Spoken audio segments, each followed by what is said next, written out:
Yo, what's good, y'all? Welcome back to Kid Tosh NBA. And today, we got another NBA video, and I'm going to be talking about, how I felt watching the game last night and these great games throughout the NBA playoffs, and how everything really all comes back to the fact that Kevin Durant ruined the NBA, is ruining the NBA. So, this starts a long time ago, obviously, July 4th, 2016. Kevin Durant leaves the Oklahoma City Thunder, goes to the 73-win Golden State Warriors, who were already a super team because a 73-win team is a super team. A team that can win that many games, the best regular season team that's ever played. And you add, at the time, we could say a top 2, top 3 player in the NBA, in Kevin Durant. And as soon as that happened, there were a ton of people saying what I'm saying now. There were a ton of people that were saying this move is going to ruin everything. Not just, make the Warriors more overpowered than they already were, but it's going to turn the NBA into just everybody's either bad or a super team. Everybody either can't compete or they're a super team. It's going to just tip the balances so much that everybody's going to be trying to make super teams now. That's just what I was hearing. And look, me as a huge NBA fan, I'm always trying to be an optimist. I'm always trying to say, no, well, they're going to figure it out. The Warriors, they're not going to be as good as everybody thinks. And look, more of this was just hope rather than, me actually thinking that. Because, yes, I did predict the Warriors are going to be the 1 seed. I did predict them at least into the Western Conference Finals for the entire year. But now it looks like they're already in the finals easily.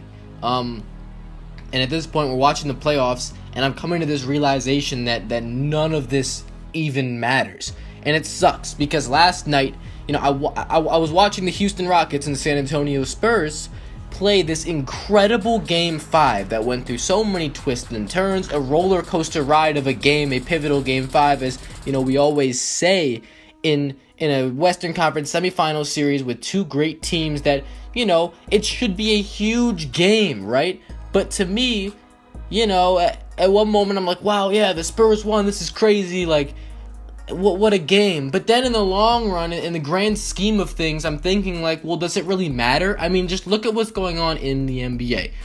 In the Eastern Conference, we got the Wizards and the Celtics. The Wizards and Celtics both took 6 games to win their first round series, and now they're in a 2-2 deadlocked series where they're playing Game 5 as I speak. And it's like, well, I'm going to watch that, and I'm going to be really entertained by this Game 5, but I know that whoever wins, the Cleveland Cavaliers haven't even lost a game yet. Watching Houston, San Antonio, and I'm really entertained, and I'm thinking, okay, well, whoever wins this series, they're not going to beat the Warriors. The Warriors haven't even lost a game yet. Why would I think? Because the Rockets, they've already lost 4 playoff games. The Spurs have lost 4 playoff games.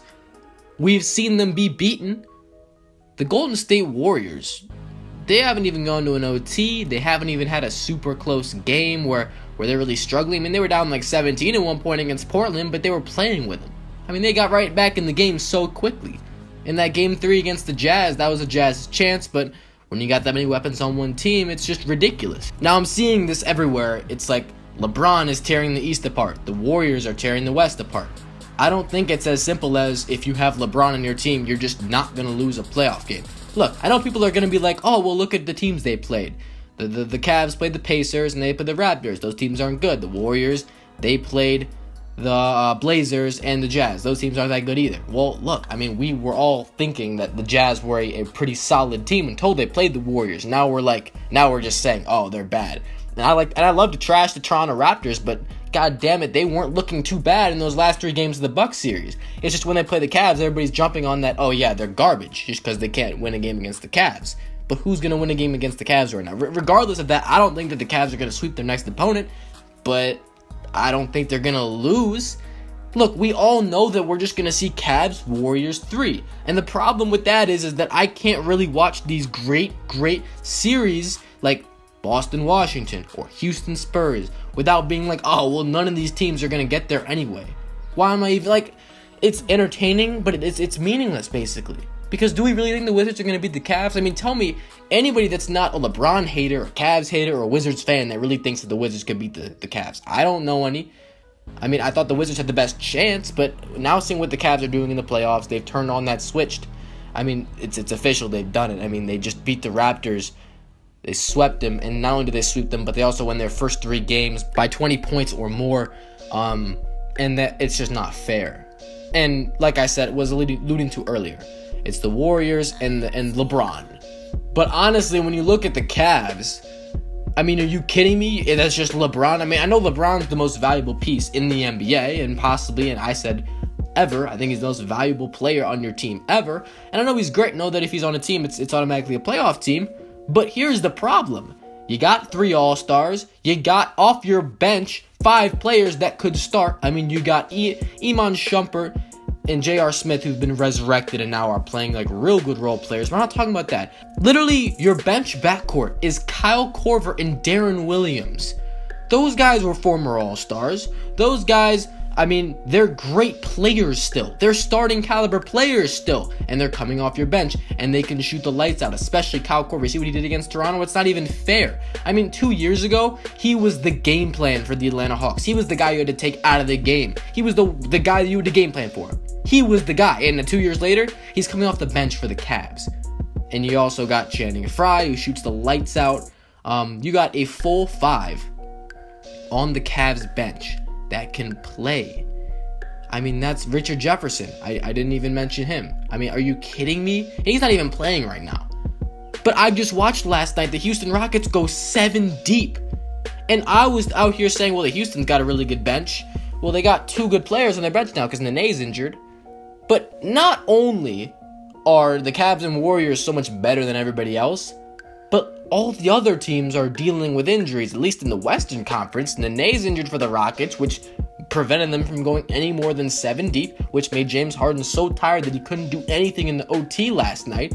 And the Spurs lost Tony Parker, who's a really good playoff point guard, and now your depth is lower. You got to play DeJounte Murray more minutes, and Kawhi Leonard is injured.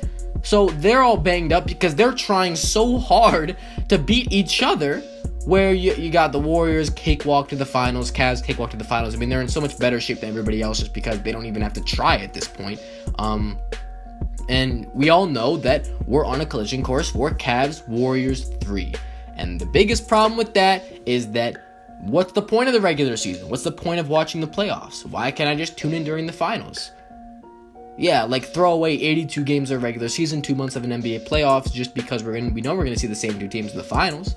Kevin Durant ruined the NBA by doing this, because with Kevin Durant going to the Warriors, other teams are their standards are going. They're like, okay, now we got to add more pieces. We got to get super stacked, and all the other players are like, well, I don't want to join the Warriors, so I'm going to join the Cavs, so that I can get a free ride to the finals, because the East, no one can contend with LeBron, so we'll just join the Cavs, who are already going to make the finals every year. And they're all, like, everyone's like, our only chance of beating the Warriors is by going to the Cavs, because the West is good. Kyle Korver and Darren Williams, I mean, they left. I know Kyle Korver got traded, but still, think about it. Darren Williams, he goes to the Cavs, because he's like, well, I can get a free ring.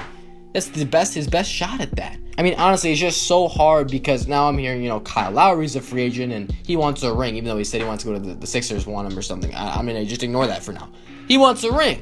Well, okay, Kyle Lowry, just go join a super team, and then we can just have, like, 3 or 4 super teams. As like, this offseason, some elite point guard might join the San Antonio Spurs and be like, okay, we're going to make a 3rd super team. All right, fine. Now we got 3 teams we think could be in the finals. That's so much parity. And then, we're all just going to be making our super teams. It's like super team or bust at this point. So it's creating a huge divide between, the lottery teams that are trying to get these draft picks that they're going to create these superstar players out of so they can make super teams, and the other, 3 or 4 teams that is just going to be super teams.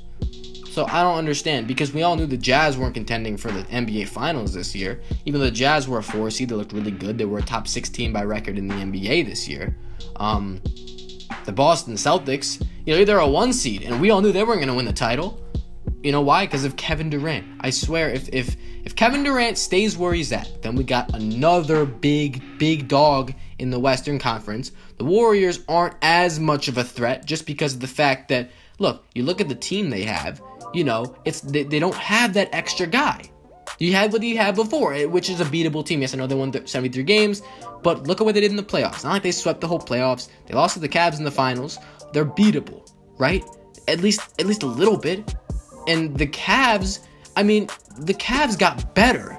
People are talking about the Cavs, in the regular season, they're not playing well. Well, it doesn't matter until the playoffs. And they have all the pieces. They got better. Their team is better on paper than it was before, and they're taking advantage of that now. But I don't know if they would have gotten that much better if Kevin Durant hadn't left. Because maybe they're like, well, the Warriors are the same team. We can make some moves, but we're not going to go crazy about it. And Darren Williams, he joins the Cavs because the Cavs need him, because the Cavs are like, well, we need an extra guy to win the finals. They're looking ahead of the finals. But it's so much. Kevin Durant on that Warriors team is so much. You just need so much to counter that. So the Cavs are building their super team. They already got Kyrie and Kevin Love and LeBron James, of course. And then in the West, the Warriors have their super team, and we're just set for a finals matchup every single year, unless barring some LeBron James injury. Is that really what it comes down to? We need the most durable player in NBA history to get injured for us to, have parity in the NBA, and just in the Eastern Conference, because the Warriors would steamroll any team in the East. It's bad. And I don't know if it started with Kevin Durant. I know that there were, these teams were already really good before, but I think that, look, the East, there's some teams in the East that got better. The Wizards are better, a lot better, and they could have played with that last year's Cavs team. They really could have, gone up against them and caused some trouble, I think, because they're a better matchup. This year's Wizards against last year's Cavs, but this year's Cavs is better. They're playing better in the playoffs, and I just think that you can't do anything at this point. It's done. We're gonna see. I would be so shocked if we don't see Cavs Warriors 3. I would be so shocked. I would be happy, because I really don't want to see it. Even though it would be a great matchup, because these are the two best teams. But I just want to see a different team in the finals. That's all I can ask for. That's gonna do it, I think. I don't know. It might be a little bit hard to understand, maybe easier for some of you, but I hate this standard that we need to join forces with other super teams, in order to win. I hate that. Why can't you build your own legacy? Loyalty doesn't mean a thing anymore, and Kevin Durant is kind of preaching that. Players are looking at Kevin Durant like, he's one of the best players in the league. Look at what he's doing. Look at this cop-out. And maybe other players are going to be like, well, I don't need to be loyal now because nobody else is loyal. And teams are like, well, we got to stack up and we got to throw everything at these huge players. And all these players are like, well, I'm not going to take that much money so that we can get more superstars. And I hate that. I mean, come on. Can't we just do what we used to? Can it ever be like we go to the playoffs and there's 10 teams that could possibly win the championship? That would be like the greatest NBA ever. I mean, I would love that. But now it's like, if you're a fan of 28 teams in the NBA, you're almost screwed. Except for those up-and-coming teams, but they aren't winning anything now. But there's no point in rooting for your team this season if you're not one of the, I don't know. It's hard. It's a hardship. It's a harsh reality for people to face. If you don't want to face that, I encourage you to be optimistic, like I am trying to be. But it's really not looking good for the league, I don't think. Yeah, we got Wizards Celtics tonight. I have Wizards winning that game, and that's gonna do it for this video. If you enjoyed it, feel free to leave a like, comment, an idea down below, subscribe if you're new. I'm out. Thanks for watching, y'all. Peace.